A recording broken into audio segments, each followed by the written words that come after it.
Okay, everybody, now we're going to start talking about decision making. Sometimes decisions are made by individuals and sometimes decisions are made by groups. In some cases, decisions made by groups are going to be better than decisions made by individuals. In other cases, however, sometimes groups can make poor decisions, and there are certain kinds of things we'll talk about which might make which might increase the chances that a group might make good decisions versus bad decisions. So we'll talk about some of those things a little bit later.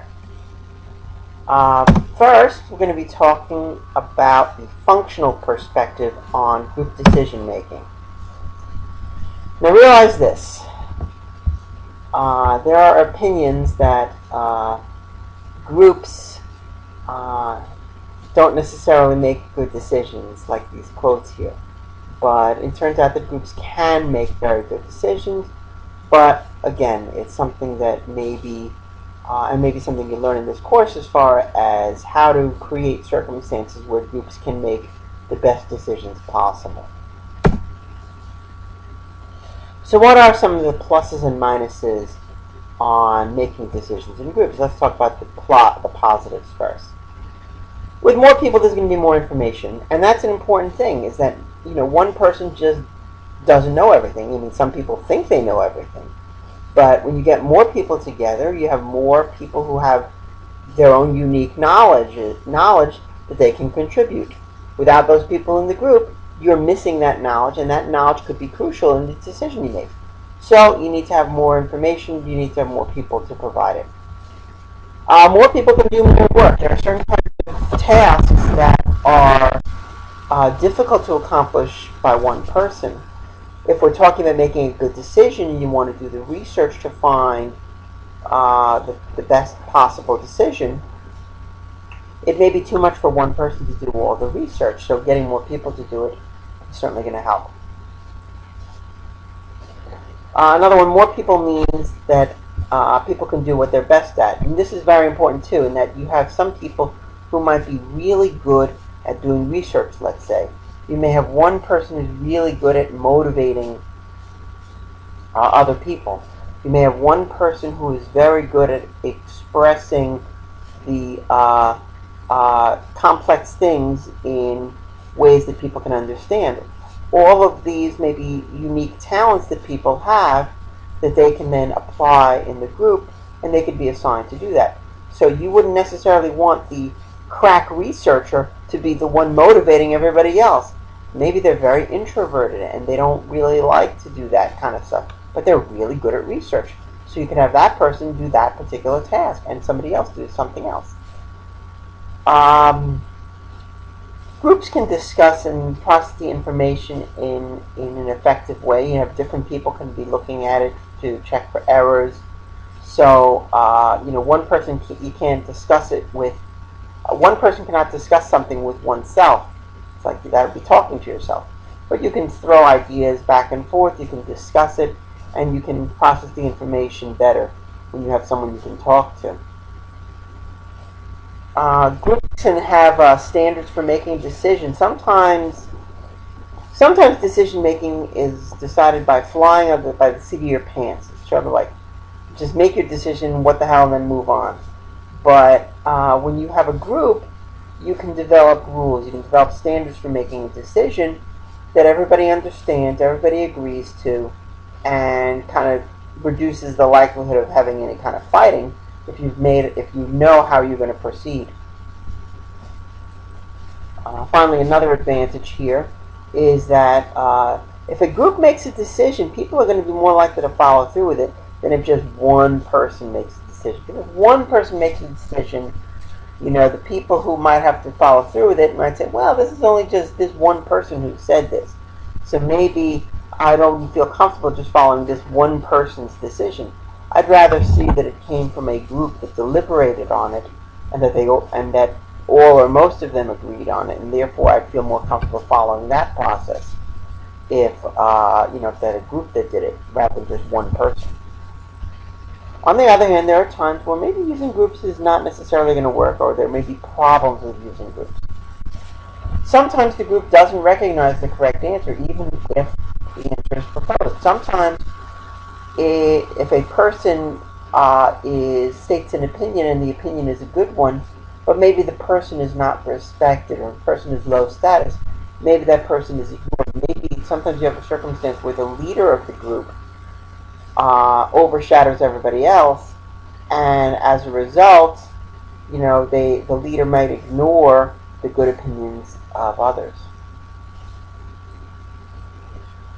One of the other problems is that groups often oversample shared information. They like talking about things. The group members like to talk about things that all the other group members know about, because they can talk, they can go back and forth on it, they recognize it, they understand it well, and they can keep talking and talking and talking about it, and that's wonderful. Except the problem is, the reason why you have more than one person in your group is you want to be able to have people who can provide unique information. So the person who, if the person who has unique information is just babbling on about what everybody else in the group already knows about, that person is not going to be able to contribute what that person should be able to contribute. And then, of course, you may not have all the information you think you've got. Here's another big problem with working in groups is social loafing. We talked about social loafing before, but sometimes when you have somebody who is people who are kind of not pulling their weight, other people have to compensate for it, and then it's just like that. Maybe that person may be kind of dragging along the rest of the group from getting what it needs to get done. So hopefully you have a circumstance, and we talked about ways in which you could reduce social loafing. So there are ways in which you can have a group and a well-run group where social loafing can be minimized. Sometimes the discussion can be manipulated. If you have an overpowering, overbearing person who tends to be the one monopolizing the conversation, well, then this person is going to be not only monopolizing the time spoken, but also kind of guiding the way the group is going to discuss. They can be talking about things that this person is talking about and not anything else. Furthermore, if someone says something that goes against the majority viewpoint, maybe that person can be kind of squashed. So the discussion is manipulated by what the majority thinks or what the leader thinks. Groups can sometimes make riskier decisions. Sometimes when you have, one person has a slightly risky decision, and they get together with other people who might have the similar opinion. Well, they get together, and then the group can move toward a more and more risky decision. So sometimes groups can make rash, unwise decisions because they underestimate the risk involved. They get a little bit too careless with taking risks when they get together in groups. When other people seem more confident, well, they make themselves more confident. They start forgetting about the risks involved. And we'll talk about that. The concept of a risky shift is what that refers to. And we'll talk about that as well as we'll talk about group polarization later. Finally, groups sometimes suffer from groupthink, and we'll talk about all the different conditions of groupthink, the antecedents of it, consequences. Basically, ultimately, with groupthink, you have group decisions that are that essentially lead towards finding consensus rather than making a good decision. And that could be a big problem. So let's talk about the functional perspective on group decision making. And most groups follow this basic pattern according to this model. And you can talk about the different steps in each of these models too, and talk about where things can go right and things can go wrong.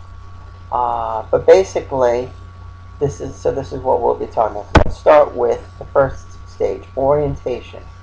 This is where the group gets together, talks about what the problem is, talks about what goals they want to have, they plan the process of how they're going to go about doing what they need to do, and they develop a shared mental model. They get on the same page right from the beginning. They say, okay, these are our goals, this is the way we want to proceed, this is the type of rule we're going to take when it comes to making a decision, and we're going to agree that we follow through with it no matter what. Okay? If everybody all agrees to that, even though they may have all their different opinions and different perspectives, if they can start on the path in the group in terms of the procedures, in terms of the path they want to take to reach their goal, that's going to be very helpful in making the group more efficient and reduce the likelihood of unnecessary conflict. Unfortunately, though, people sometimes just get right into the group and get started right on discussion, right on working on the problem, without sitting back and taking the steps to plan, without developing an outline, without developing this agenda. And this can essentially cause coordination loss, can cause process loss in that respect. People become uncoordinated. They, talking over each other. They're not really getting anything done. So it's important to make the planning stage, and you put the attention to the planning stage to make the group work better once it starts. It also helps in terms of time management, because once you've got a plan and once you've got your set path that you want to follow, you're not going to waste a lot of time with nonsense, because you've already basically gotten the procedure set for you in the beginning. Discussion is the next stage, and this is essentially where most of the action is happening. This is where people are talking about what the problem is, talking about how they give their ideas for solving the problem, their opinions about what the decision should be, and so on. Okay. With discussion, you can improve your memory, because you're going to be reminding yourself, and other people are going to be reminding you of the issues that you need to think about. You might be thinking about, okay, you need to think about 3 things, but somebody else brings up the 4th thing, and you say, oh yeah, we need to remember that. There's an exchange of information. If people are presenting their information, particularly the unique information, then the people are going to that's going to be exchanged. So people are going to be receiving and sending information back and forth. You're also able to process this information through discussion. You're able to talk amongst yourselves and respond to each other, and be able to think about the information more deeply based on the back and forth discussion. Finally, error detection. You might have a particular opinion about something, or a particular idea about some process, and somebody else says, no, you're not, it's not quite right about that. You've got to think about it this way. And then say, yeah, maybe that's right. So error detection is important too. Being able to detect when somebody may be off base, or when there may be not thinking things clearly enough. Memory, it's important to talk about how memory works in a group circumstance. That's very useful. One person's memory is limited, but when you have several group members and their own individual members, their own individual experiences that they can combine in group discussion, that's going to be very helpful in being able to have a well thought out decision, because you've got all of the collective experiences of everybody else that can be drawn upon. Cross-cueing is an important technique that's used in group discussion. Basically, when you are hearing somebody else speak and it reminds you of something that you needed to bring up, that you needed to talk about, it triggers that and allows you to bring it up, then what you say could be trigger somebody else's reaction as well. So the cross-cueing essentially is this back and forth discussion reminds each other about the issues and how to address them. Transactive memory is also very useful. Basically, if you've got a complex issue and there are a lot of different things that you need to focus on, a lot of different things to remember, instead of every person in the group trying to remember everything, you can have certain members of the group where that person's job is to remember a certain aspect of what the group is talking about. Therefore, the group can be relieved of that obligation, where one person can be just responsible for that piece of knowledge. This is useful because, again, it can free the ability of the rest of the group to focus on other things. So if individuals can be assigned to have memories, to be experts in a particular area, that's very useful, and that can be relied upon and it helps make the group more efficient.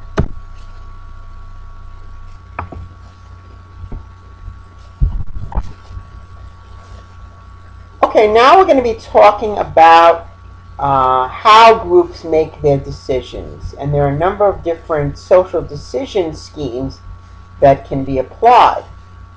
For example, delegation. A group can decide, for example, to let a particular person make the decision. So they can delegate the authority to make the decision on a person. So they can say, okay, this person, either a person in the group or a person outside of the group, is going to be the one making the decision. And that's delegation. You can rely on averaging, statistical aggregation. So basically you're combining the results of what everybody says, and you kind of make the average from all that. Crowdsourcing is a way in which this can be done with a large group of people, essentially getting maybe a large, perhaps anonymous group to be able to state, their opinion, and aggregating the results from there. Voting is another way that we're familiar with for a group to make a decision. People can vote, they would vote yes or no on a particular decision after having all the discussion. And maybe you have a majority rule, so maybe you have it so that if you've got 9 people in the room, and like 9 Supreme Court justices, let's say, and 5 vote one way, 4 vote the other, then the majority rules, the majority wins. On the other hand, you might have a jury decision, for example, which requires unanimity, where you want to make a decision so that everyone in the group agrees. So if there's 9 people in the group, you don't want it to be 7 and 2 or 8 and 1. You want it to be 9-0 in terms of a decision. So that's a move toward the decision being one of unanimity. When you're trying to move towards consensus, then you really have to try to listen to all points of view, and you really have to try to convince perhaps people in the minority to change the decision to match the majority. The bottom line is, if majority rules, let's say, so if it's just 5-4, and the 5 people, you already know how they're going to respond, you can pretty much ignore the 4 people because you know that the decision's going to be coming out one way, the way you want it to. But if you need to get consensus, if you need to get unanimity, then you really have to work with everyone in the group to try to come to that. Finally, of course, a decision could just be made by a random choice. Maybe if they can't decide between choice A and choice B, well, they'll just flip a coin.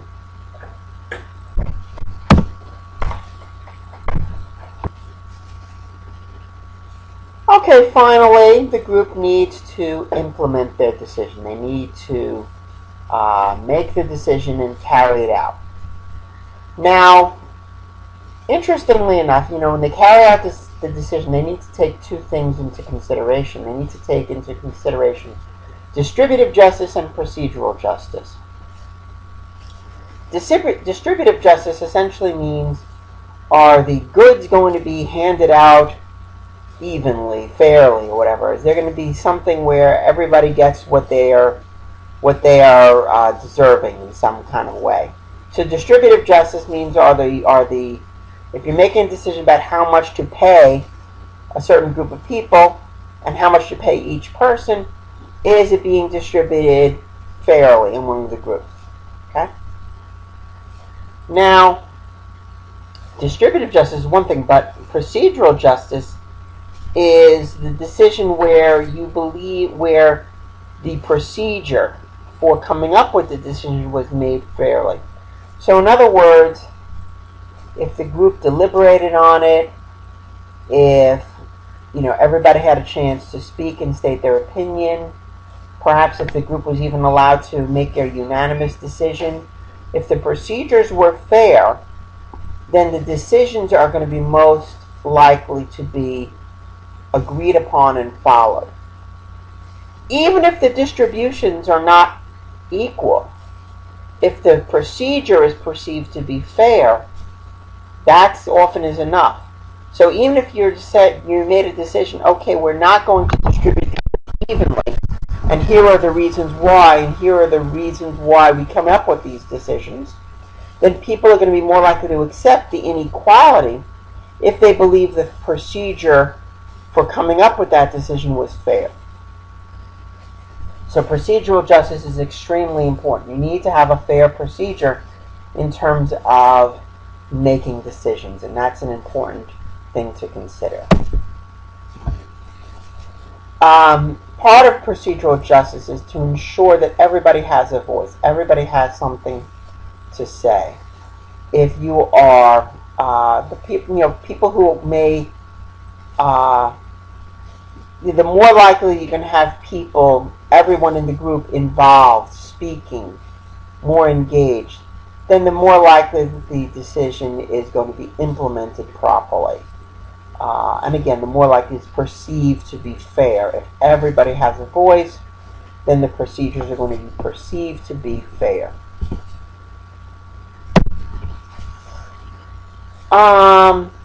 Let's take a look at Broomes' model of decision making, kind of to see like a continuum here in terms of who makes a decision here.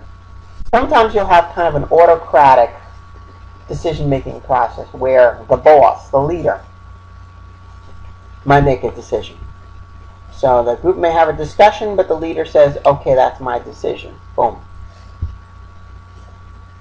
At a more collaborative level, you have a consult, where the consultant, the leader consults with individual members. So the leader would talk to each individual member of the group, get their opinion, gather this information, but then still the leader makes the decision. So the leader is still making the boss decision, but at least in this case there's a little bit more consultation, a little more fairness in that respect. Consulting with the group, the leader discusses the issue with the group. So they go through the back and forth with the leader goes through the back and forth with the group, but makes the decision himself. So instead of just the leader, just saying, okay, this is my decision, I'm going to tell the group what my decision is. This is the group, the leader, discussing the options and everything with the group, but then making the decision himself or herself. At the next level of I guess you could say shared leadership, shared decision making, is facilitating. The leader coordinates the problem-solving session. So the leader gets a group together to talk about the problem and essentially assigns that group to discuss it amongst themselves and look at it, and essentially saying, so the leader is in charge of this problem-solving session, but kind of like the group is doing it. Finally, the delegation here is really the leader just simply says, okay group, here is the problem, talk it over and make your decision and I'll accept it. So that is where the leader delegates.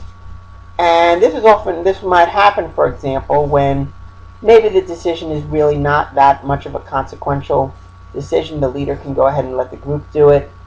If the leader feels that, maybe the leader feels as if he or she it would be a conflict of interest if the leader was involved in it, delegating to the group might be the appropriate solution in that case.